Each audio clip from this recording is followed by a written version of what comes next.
Good morning, I'm Maiki Oreta and welcome to Industry Beacon, where we shine a light on the trailblazers, the disruptors, and the industry leaders shaping our future. And in each episode, we'll explore how they're staying ahead in their respective fields, one industry at a time.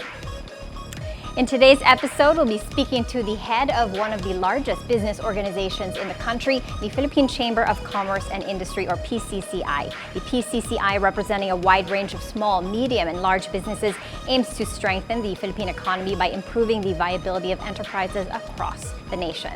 What are the most pressing challenges facing the Philippine business community, and where do the greatest opportunities lie for growth and innovation? Today, we'll dive deep into these issues and more with PCCI Chairman George Barcelon as we explore the future of business in the Philippines and the strategies needed to navigate the ever-changing economic landscape. Hi, Mr. Barcelon. Good morning, Maiki. Thank you for inviting me. We're happy to have you. Okay, now talking about the ever-changing economic landscape in the country, today, the Bangko Sentral ng Pilipinas' Monetary Board is going to meet to talk about interest rates. In your view, how substantial, because the consensus is for a rate cut, in your view, how substantial should today's rate cut be in order to support the business community, especially MSMEs? Well, you know, the interest rate that we are seeing now being reduced, is also mirroring the Federal Reserve interest rate cutback in the United States. Of course, somehow we have to mirror that in view of the exchange rate that's being affected. So for a while, the peso strengthened way below 56. But lately, it has weakened, I think, reflecting a more reasonable exchange rate. Exchange rate is important for us, for exporters, and also for our remittances, coming from our OFW. So a fair rate of exchange rate, I think, is healthy for us. Mm-hmm. Okay, so how much of a rate cut? In the U.S., they opted for a supersized 50 basis point cut. Now, giving rate cuts will spur growth, but on the other side, on the flip side, rate cuts are peso negative. How much of a rate cut would you say we need at this junction, Mr. Barcelon? Well, I would surmise that, there's another 25 basis point that will be instigated by central bank. Now, I don't know about Federal Reserve, in the U.S., but in a sense, both countries are experiencing the high debt of the government. Our debt now is hovering like 15 trillion, and any reduction on interest rates, somehow mitigate our interest expense on servicing our debt. Okay? Our servicing of debt now is almost 1 trillion a year. So that can pile up very quickly on our national debt. And of course, vis-a-vis that, the government has to find sources of revenue to cover that up. And we in the business sector, of course, is concerned that we are already heavily taxed, and any additional burden would be quite a challenge. Mm-hmm. All right. Now, going back to the recent shifts in our macroeconomic environment, the lower interest rates are just one of them. There's a cut in the reserve requirement ratio of banks. There's cooling inflation. Inflation came in below 2% for the first time in 4 years in the previous month. How do you see all of this changing the business environment in the country and, thus our ability to attract foreign direct investments? Well, the mitigation of our inflation, I think, is very important, wherein the cost of living for the masses, is in a way greatly helped in their cost of living expense. Lately the DOLE, the private sector, and the labor sector, the tripartite, has just agreed on some minimum wage increase. Some areas is quite substantial, but generally speaking, that the business sector has accepted this wage increase. So in view of that, having a low inflation definitely plays a key role. So we hope that the inflation rate will still be low, so that we will not be there would not be any more clamoring for wage increase. Mahirap yung taon-taon we're having wage increase, no? Somehow with that, we may lose our competitiveness in the ASEAN region wherein everybody's competing for the export market. Okay, interesting that you mentioned that our competitiveness in the region, in the ASEAN region. The Philippines has largely trailed behind our regional peers in terms of attracting foreign investments in 2024. How far behind would you say we are? Well, generally speaking, I think the foreign direct investment or FDI among the ASEAN countries has dampened a bit. No? Of course, we from the numbers that were reported, ours is in a way quite substantial, but this could be just a blip. But having said that, foreign direct investment definitely is still very much focused in the government agenda and also in the private sector. Private sector joined a lot of travel mission of the president, really selling our country, and that has somehow make ourselves in the radar of investors such as Australia, New Zealand, Korea, and Japan. Lately, only about a week ago, we have a Korean Federation of Industry that visited the Philippines, and that was closely collaborated with our chamber, no?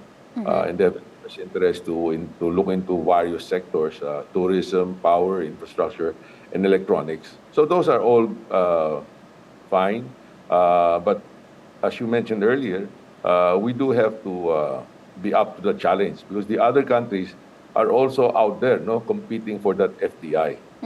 Correct. Beyond our proficiency in English, Mr. Barcelon, what are the other competitive advantages that we have in the Philippines? Well, we have a population that is young in age and very trainable. Of course, we have to face the fact that our education has to be beefed up.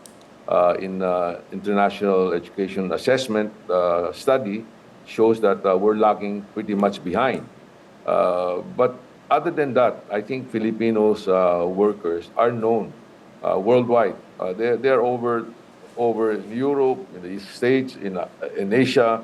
That those that can find jobs are performing well, and they're very capable, and they're quick learners.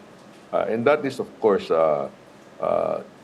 hanging on to the advantage of our good command of English. Correct. Now, in terms of workforce development, you mentioned that what do we need to do on the education front to make sure that, what are the programs that the government needs to prioritize in order to make sure that these generations, these succeeding generations, are up to par for the demands of the global economic environment? Well, we have a new, well, not very new, Secretary of Education, no? Senator Sani Angara. And he hit the road running. He has consulted the private sector, private educational stakeholders on how we can improve our education so that our K-12 program can be at the level wherein graduates are already trained enough to be hired. We, of course, find challenges in that also, in the fact that there are more college graduates also at the same time. So in the private sector, they would prefer somebody who has undergone additional 4 years of study to be hired. But the K-12 has the other focus on the skill sets. And I think that would bear well for those graduates. And the industry is trying to find the kind of skills that would fit the industry needs. But education is very fundamental. I think our basic education must really be given focus. Education department has the biggest budget in our GAA, and I guess we expect more of how the money can be prudently spent. Now, speaking of how that money should be spent, what should it be spent on so that we get the higher value chain jobs? The Philippines is seeking, to move up the global value chain. What are the things we need to invest in right now to make that happen for us to get the higher value industries and the advanced manufacturing and technology work? We have to prioritize the subject matter that we teach our young. Okay? If we base it on the international educational assessment system, it's usually science, cognitive skill, and mathematics. And those are the areas that the our education department should give focus. And at the same time, there are new tools available. I think e-education is important, and frequently I share my thoughts. I said our educators should teach our young how to be curious. If you're curious, all of this information are available in the internet. Okay? The teachers may not be as good in explaining subject matters, but if they encourage the students to be curious on the side, they can learn on their own. And I think that's very important because things are developing so fast that the classroom courses may not be up to date on what's out there, no? On technology, on industry development. Correct, right? So the curiosity to learn comes from within. Now, on another front, apart from education being one of the things that we need to focus on to make the country more attractive to foreign direct investments, what are the other challenges that the Philippines faces, and what do we need to do to overcome them? Because there's logistics costs, there's our high energy costs. What would you say are the biggest barriers? Well, those are gaps that we have to really address. Okay? Energy is one. Connectivity and energy. We do have a problem as far as the grid, power grid system has not been running in tandem with some areas that are underserved. So definitely power is one, but we can be selective. I mean, in the sense that each region, each local government can contribute. They can help look at what they have, what are their assets, what are their resources.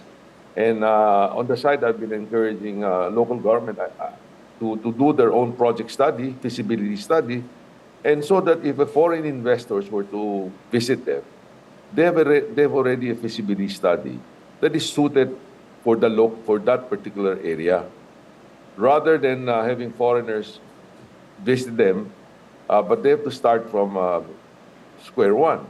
But if the local government, or even in collaboration with national government, in NEDA or in DTI, who are in feasibility studies that pertain to particular industry that is suitable for their area, they should make them. And I think those are good, more direct approach to attract foreign direct investments. Okay, we're going to take a quick break. Hold that thought, Mr. Barcelon. We'll continue this discussion when Industry Beacon returns.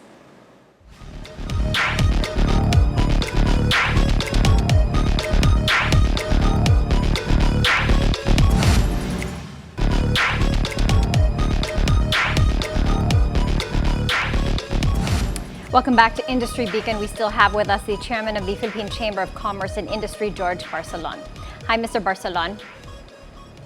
Okay, continuing our discussion earlier, one of the biggest gaps that you said we need to fill is, our expensive and unreliable source of power. That said, we're heavily reliant on fossil fuels economically and politically. How hard do you think it would be to shift away from fossil fuels as a source of power in favor of other sources such as renewable energy?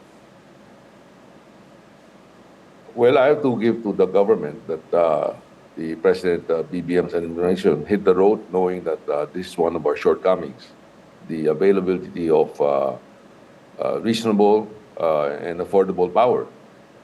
And we cannot solve this problem immediately because inherently there are infrastructure that has been not given too much attention in the past so many decades.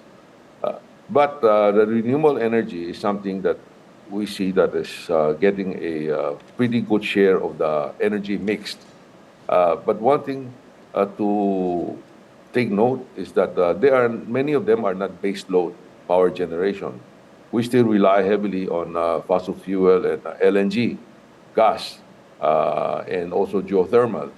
But having said that, government is trying to uh, do whatever it can, improving the grid system. But the constraint really now is also on the supply of the equipment and the facilities pertaining to transmission facilities and also turbine gas. The LNG requires a lot of these new facilities, and from what I've gathered, there seems to be a constraint in the pipeline. So our building up additional energy source may take some time. We have one of the smallest reserve power, I would say, among the active region ASEAN countries. We have very marginal backup power, so that in case some of these base load power generators has to go under maintenance, immediately we will get either yellow or red indicators, no? That there may be some rounds of power brownouts. Mr. Barcelon, how big of a deterrent is this specific issue to attracting foreign direct investments? Well, we have received indication of U.S. companies are very interested in setting up databases here, data centers, or rather data centers. And many of these data centers require a huge amount of power in the gigawatts. And those power must be base load and must be very reliable. And then this is quite a challenge.